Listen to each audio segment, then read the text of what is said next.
Hi guys, welcome back to another tutorial video. So in today's video I'll show you how to fix ChatGPT not responding on iPhone.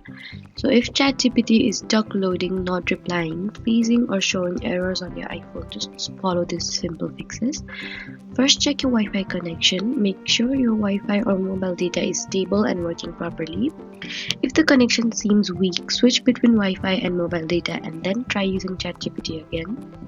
Next, turn airplane mode on for a few seconds and then turn it back off again. After that, completely close the ChatGPT app and reopen it. For that, you need to swipe up from the bottom of your screen and then remove ChatGPT from recent apps and then try opening the app again. You should also check if the ChatGPT app needs an update. For that, you need to go to App Store, search for ChatGPT and then tap on update if it appears. If the issue still continues, try reinstalling the ChatGPT app. For that, you need to press and hold the ChatGPT app icon, tap on remove app and then delete the app. The last thing you can do is try restarting your iPhone. Press and hold the power button and the volume button together until the power sliders appear.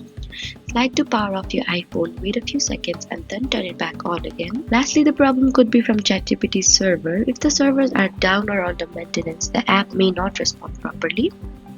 So those were some easy ways to fix ChatGPT not responding on iPhone. Don't forget to like, comment and subscribe for more helpful tutorials. Thank you for watching.